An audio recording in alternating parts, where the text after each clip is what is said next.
긴 목도, 긴 다리도 없는 새는 어떻게 사냥을 할까요? 손바닥만한 크기의 사냥꾼, 물총새입니다. 물총새는 정교한 비행 솜씨를 가졌습니다. 순식간에 유턴을 해내죠. 별명은 어호입니다. 물고기를 잡는 호랑이죠.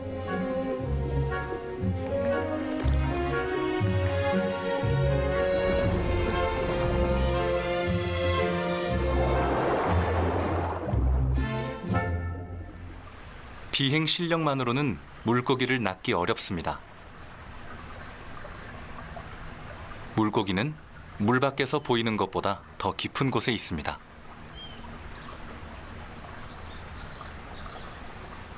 다시 한번 거리를 가늠해 봅니다.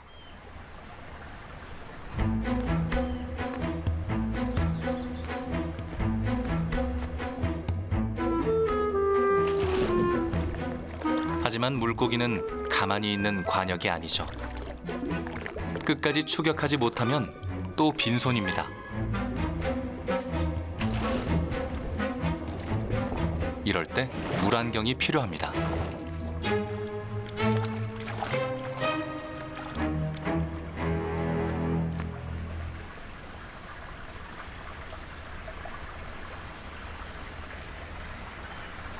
순막이라는 투명한 눈꺼풀이 물안경이죠.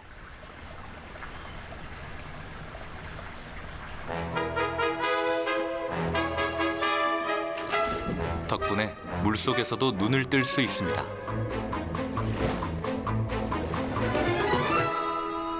이번엔 조금 더 높은 곳을 찾았습니다.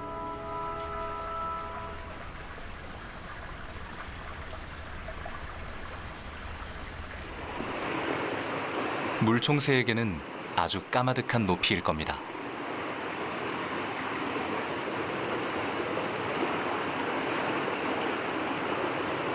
공포는 약 10m 높이부터 시작합니다. 성인 키의 약 6배 높이죠.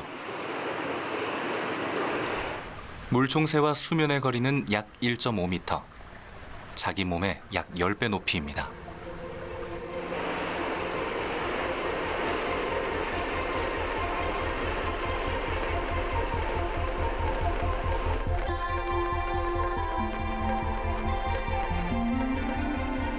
다이빙 선수가 입수할 때 느끼는 충격은 맨 땅에 부딪히는 것과 같습니다. 충격을 분산하려면 입수 면적을 줄여야 합니다.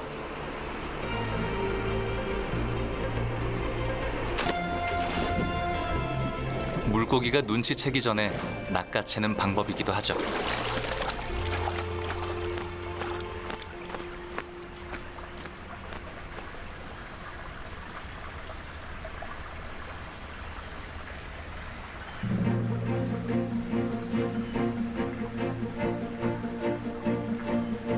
물총새의 부리는 몸통에 비해 크고 뾰족합니다. 공기와 물의 저항을 줄이는 모양이죠.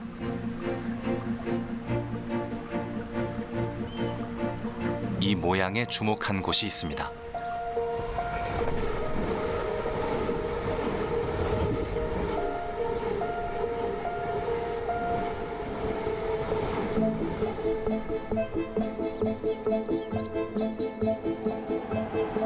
高速列車がトンネルに入ると、トンネルの中の空気が圧縮されます。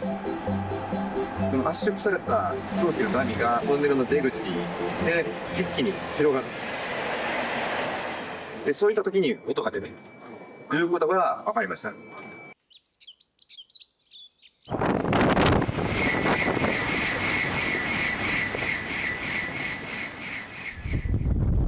당시 소음 문제로 주변 민가의 항의가 많았습니다.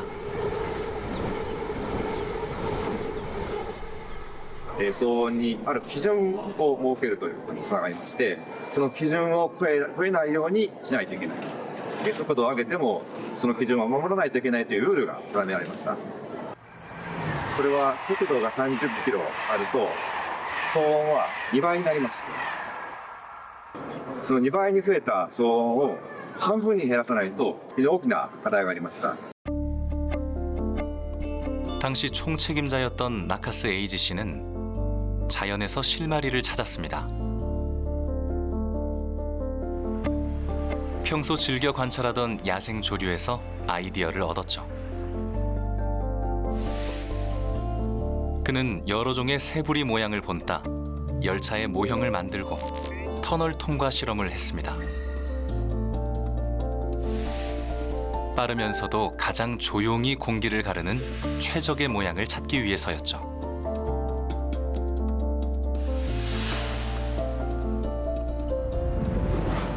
수많은 실험 끝에 찾은 답은 물총새 부리에 있었습니다.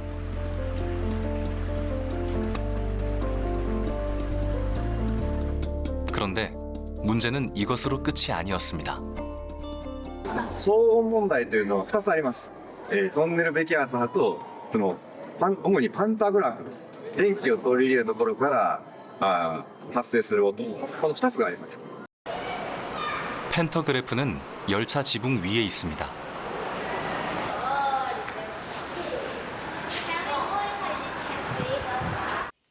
바람과 부딪힐 때 발생하는 날카로운 소음의 원인이었죠. 이 문제의 해결에도 새의 도움을 받았습니다.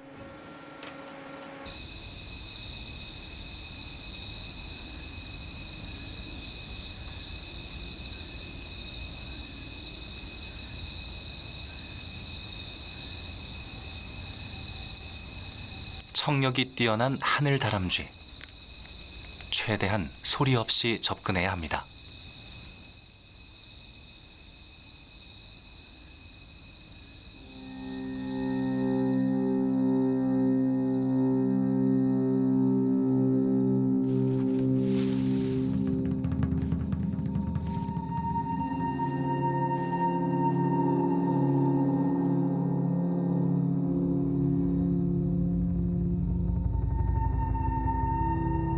올빼미 날갯짓은 소리가 안 납니다.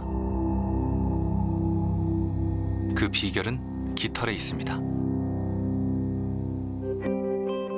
날갯깃은 비처럼 뾰족한 모양을 하고 있어 공기를 잘게 부숴줍니다. 펜터그래프에도 올빼미 날개처럼 무늬를 새겼더니 소음이 크게 줄어들었죠.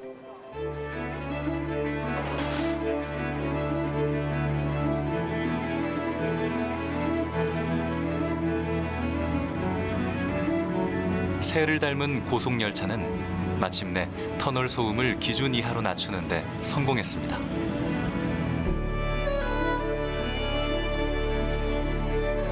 일본 고속열차의 역사는 새를 따라하기 전과 후로 나뉩니다.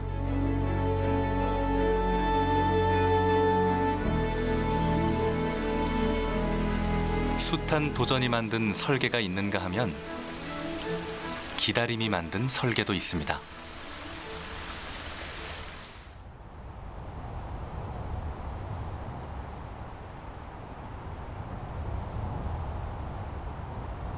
이곳은 숲입니다. 무척 더운 숲이죠. 건기. 한낮의 기온은 40도가 넘습니다.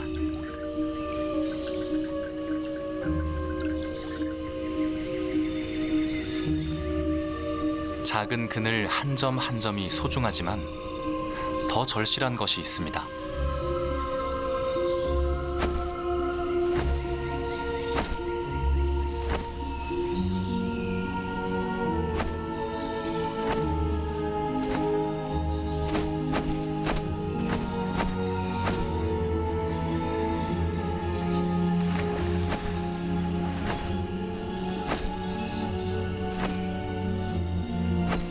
갈증을 달래고 몸을 식혀줄 물.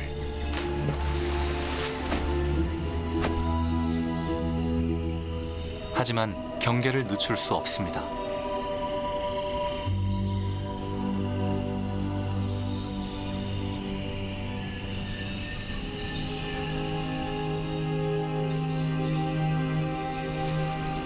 수면의 높이를 잘 봐야만 합니다.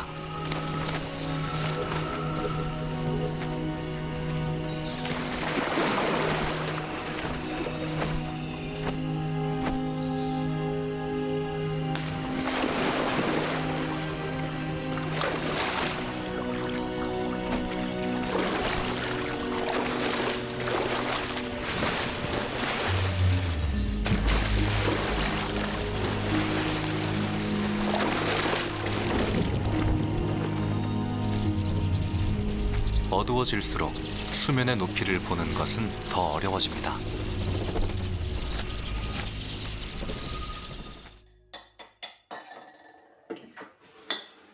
토니 헤이스 박사에게도 수면의 높이를 아는 것은 어려운 일입니다.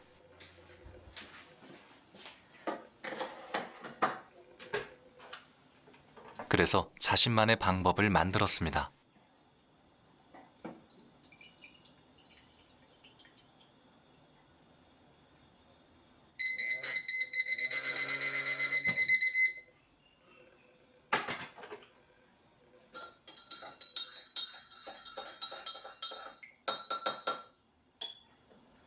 I went blind and I managed to get an eye working again after 8 operations.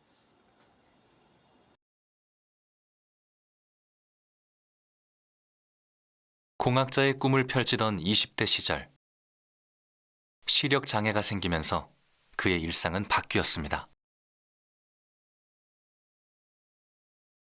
But once I got only one eye, I couldn't judge distances, so all sorts of techniques had to be learnt, and I found that I was using my ears more and more. If I went out at night, I would listen to the sounds of the echoes of my footsteps. I would make clicking sounds. I'm very good at making a sound like that, and you can get echoes back, and you can hear a lot of information. Well, the most important thing about bats is that they can do it.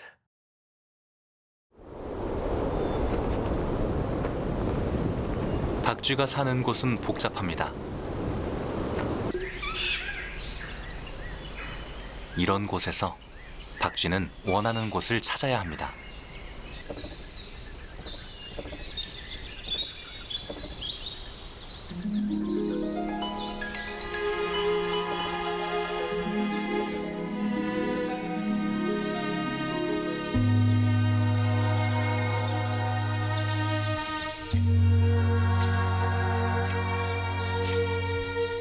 박쥐가 찾던 침낭입니다.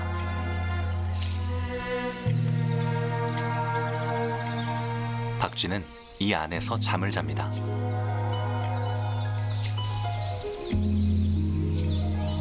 미로 같은 숲속, 완벽한 은신처죠.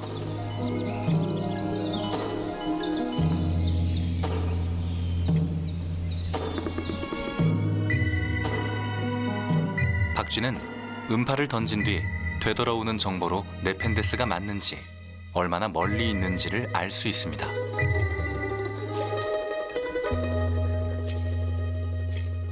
They are amazingly good at using echolocation to identify very tiny objects and to steer themselves and to fly safely through all sorts of complicated environments. So you know it can be done. I mean, they have evolved to use that echolocation. We've evolved to really depend on sight and much less on sound. The main motivation was the fact that bats can do it, so why can't we?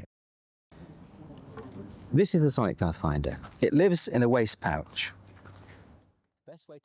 토니 헤이스 박사는 반향 정의 원리를 이용해 시각장애 보조 장치를 발명했습니다. Make sure it's horizontal, just check that. Slowly towards the wall.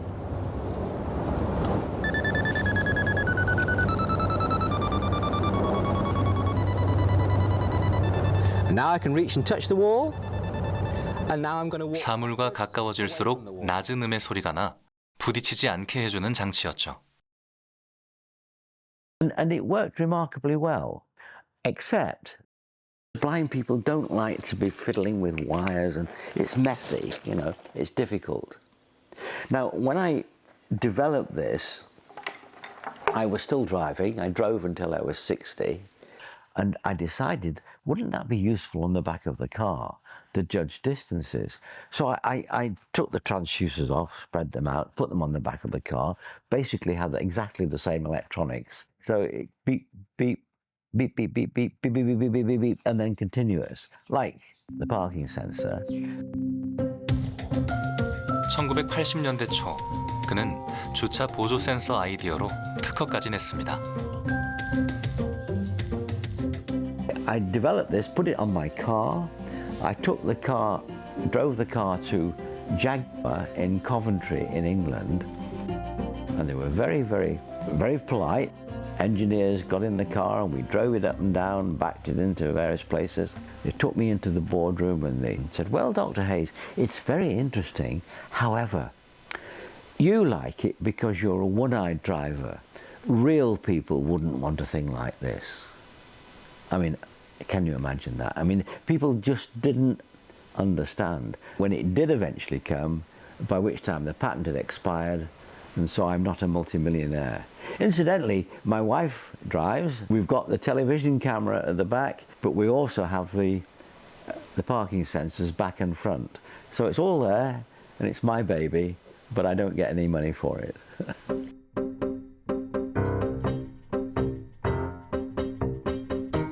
비슷한 시기, 일본에서는 같은 원리의 초음파 센서를 단 자동차가 등장했습니다.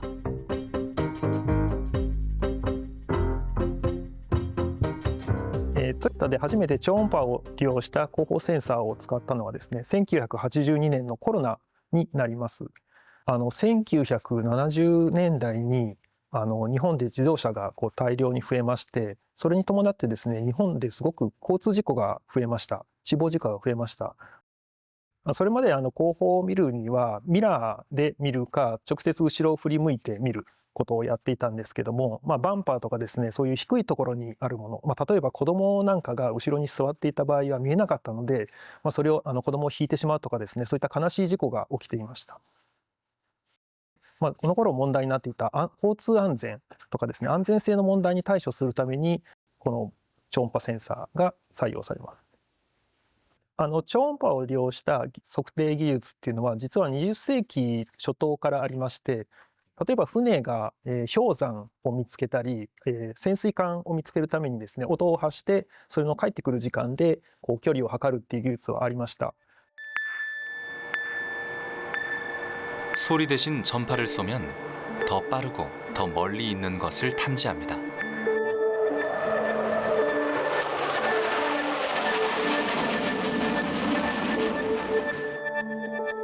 전파로 하늘의 지도를 그릴 수도 있죠. 빛으로 지도를 그리는 방법도 있습니다.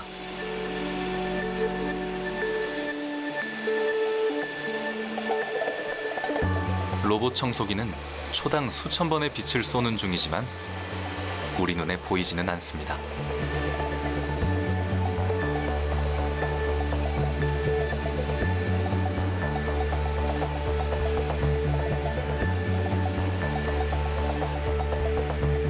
던져진 빛이 정보를 가져옵니다. 점이 길게 이어지면 벽, 짧게 끊기면 사물로 인식해 지도를 그립니다. 이 빛을 하늘에서 던지면 무엇을 알 수 있을까요?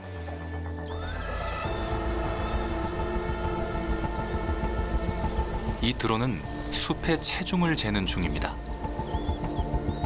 베지 않고도 나무의 무게를 알아낼 수 있죠. 두꺼운 나무가 많은 숲일수록 온실가스를 많이 흡수해 자연 냉각 기능을 합니다. 나무 기둥뿐 아니라 잔가지까지도 측정이 가능합니다. 수조 개의 레이저 빛으로 숲의 건강 지도를 그리고 관리합니다.